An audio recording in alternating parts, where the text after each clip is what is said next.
Halo teman-teman semua, Assalamualaikum warahmatullahi wabarakatuh.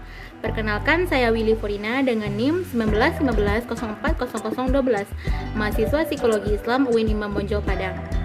Nah, teman-teman semua pasti udah tahu kan apa itu psikologi. Nah, dalam psikologi itu kita ada mempelajari yang namanya alat-alat tes psikologi, yang mana alat-alat tes tersebut dapat digunakan untuk mengukur intelijensi, kepribadian, dan juga bakat minat dari kita. Nah, salah satu alat tes yang akan saya bahas pada kali ini yaitu tentang Wechsler, BM, dan juga IST. Tes IST atau Intelligence Structure Test merupakan salah satu tes psikologi untuk mengukur tingkat intelijensi dari seseorang. Nah, tes IST ini sangat familiar digunakan oleh biro-biro psikologi pada saat ini. Nah, untuk mengetahui lebih detail mengenai tes ini akan saya jelaskan. Yang pertama yaitu tentang sejarah perkembangan dari tes IST ini, atau biasa disebut juga dengan Intelligence Structure Test. Tes IST ini merupakan salah satu tes yang digunakan untuk mengukur intelijensi individu. Nah, tes ini dikembangkan oleh Rudolf di Frankfurt, Jerman pada tahun 1953. Rudolf ini mendefinisikan intelijensi itu sebagai keseluruhan struktur dari kemampuan jiwa rohani manusia yang akan tampak jelas dalam hasil tes yaitu tes IST ini. Intelijensi hanya akan dapat dikenali atau dilihat melalui manifestasinya, misalnya pada hasil atau prestasi suatu tes. Nah, berdasarkan pemikiran ini, Rudolf ini menyusun sebuah tes yang dinamakan IST dengan hipotesis kerja sebagai berikut. Komponen dalam struktur tes tersebut tersusun secara hierarkis. Maksudnya, bidang yang dominan kurang lebih akan berpengaruh pada bidang-bidang yang lain. Kemampuan yang dominan dalam struktur intelijensi ini akan menentukan dan juga mempengaruhi kemampuan yang lainnya. Pandangan Rudolf ini pada dasarnya itu didasari oleh teori faktor, baik itu teori bifaktor, teori multifaktor, model struktur intelijensi, Guilford, dan teori hierarki faktor. Nah, berdasarkan teori faktor, untuk mengukur intelijensi seseorang itu diperlukan sesuatu rangkaian baterai yang mana tes yang terdiri dari subtes-subtes. Nah, antara subtes yang satu dengan yang lainnya ada yang saling berhubungan dikarenakan mengukur faktor yang sama atau general faktor atau group faktor. Nah, akan tetapi juga ada yang tidak berhubungan karena masing-masingnya mengukur faktor khusus atau spesial faktor.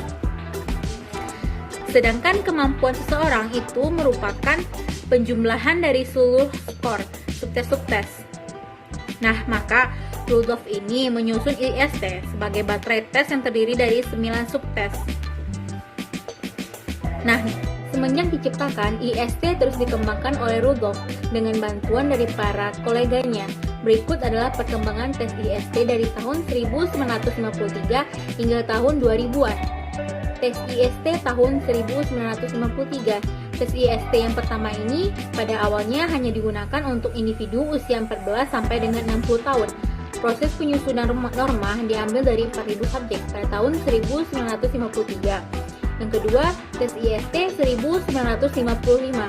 Tes IST ini merupakan pengembangan dari IST 1953. Pada IST 1955, tentang usia subjek untuk subjek diperluas menjadi berawal dari umur 13 tahun. Subjek dalam penyusunan norma bertambah menjadi 8.642 orang. Selanjutnya yaitu tes IST 1970. Nah, berdasarkan permintaan dan tuntutan pengguna yang menyarankan pengkoreksian dengan mesin, juga pengembangan tes IST ini setelah penggunaan lebih dari 10 tahun, maka disusunlah IST 70. Dalam IST 70 ini tidak terlalu banyak perubahan. Tes ini memiliki 6 bentuk setiap pemeriksaan, dilakukan 2 tes sebagai bentuk paralelnya, yaitu A1 dan B2 atau C3 dan D4. 2 bentuk lainnya untuk pemerintah dan hanya bagi pengguna khusus saja. Pada IST 70, rentang usia kelompok yaitu diperluas menjadi berawal dari 12 tahun. Di samping itu telah ditambah tabel kelompok dan juga pekerjaan. Namun demikian, pada IST 70 ini terdapat kekurangannya, yaitu penyebaran bidang yang tidak merata dan juga menggunakan kalimat dalam subtes RA, sehingga jika subjek gagal dalam subtes ini dapat dimungkinkan karena tidak mampu mengerjakan soal hitungan atau tidak mengerti kalimatnya. Nah, lanjut tes IST 2000. Sebagai koreksi dari IST 70, pada IST 2000 ini tidak terdapat soal kalimat pada soal hitungan. Tes IST 2000 selanjutnya yaitu tes IST 2000 revisi. Pada IST 2000R ini terdapat beberapa perkembangan subtes, juga penambahan subtesnya. IST ini terdiri dari 3 modul, yaitu sebagai berikut, yaitu Ground Module Course ARM atau modul dasar singkatan, terdiri dari subtes SE, AM, GE, RE, ZR, RZ, FA, WU, dan juga MA. Modul ME terdiri dari subtes ME verbal dan juga ME figural. Yang selanjutnya yaitu modul penguji pengetahuan, terdiri dari subtes tes pengetahuan. 2. Landasan teori intelijensi menurut Lewis, yang menekankan pada aspek yang terbagi bagi intelijensi. Ruston ini menganggap bahwa intelijensi dapat dibagi menjadi sebuah kemampuan primer. Menurut Ruston, intelijensi umum yang dikemukakan oleh Spearman itu pada dasarnya terdiri dari 7 kemampuan primer yang dapat dibedakan dengan jelas serta dapat digali melalui tes, yaitu yang pertama, pemahaman verbal, yaitu kemampuan memahami makna kata. Yang kedua, kefasihan menggunakan kata-kata, yaitu kemampuan memikirkan kata secara tepat, seperti penukaran huruf dalam kata, sehingga kata itu mempunyai pengertian lain, atau memikirkan kata-kata yang bersaja. Yang ketiga, kemampuan bilangan, kemampuan bekerja dengan angka dan melakukan perhitungan. Yang keempat, kemampuan ruang, yaitu kemampuan memvisualisasi hubungan bentuk ruang, seperti mengenal gambar yang sama yang disajikan dengan sudut pandang yang berbeda. Yang kelima, kemampuan mengingat atau memori, kemampuan mengingat stimulus verbal. Yang keenam, kemampuan pengamatan, yaitu kemampuan menangkap rincian visual secara cepat serta melihat persamaan dan juga perbedaan di antara objek yang tergambar. Yang ketujuh yaitu kemampuan penalaran, yaitu kemampuan menemukan aturan umum berdasarkan contoh yang disajikan, seperti menentukan bentuk keseluruhan rangkaian setelah disajikan sebagian dari rangkaian tersebut. 2. Yaitu Wechsler. Setelah 34 tahun, diterbitkannya tes intelijensi pertama oleh Binet dan juga Simon, atau 2 tahun setelah munculnya revisi Stanford-Binet yang monumental di tahun 1937. David Wechsler menentang keunggulannya sebagai alat ukur intelijensi manusia, dan juga Wechsler tidak setuju dengan nilai tunggal yang ditawarkan oleh skala Binet tahun 1937 ini.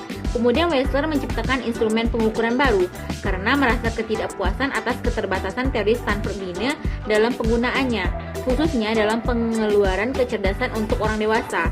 Ia kemudian menerbitkan tes kecerdasan baru yang dikenal sebagai Wechsler Adult Intelligence Scale atau WISE pada tahun 1955. Tujuan utama tes ini adalah untuk menyediakan tes intelijensi bagi orang dewasa berusia 16-25 tahun atau lebih, yang pelaksanaannya dilakukan secara individual. Materi tes WISE terbagi menjadi 11 subtes yang dikelompokkan menjadi subtes, yaitu yang pertama bentuk verbal, yang di dalamnya terdapat informasi, pemahaman, hitungan, persamaan tentang bentuk performance. Yang kedua simbol, yaitu di dalamnya ada angka, pembahandaharan kata dan angka melengkapi gambar, rancangan balok, mengatur gambar, merakit objek.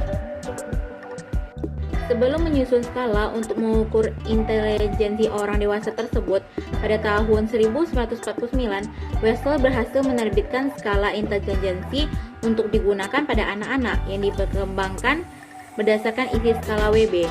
Skala ini diberi nama Wechsler Intelligence Scale of Children atau WISC.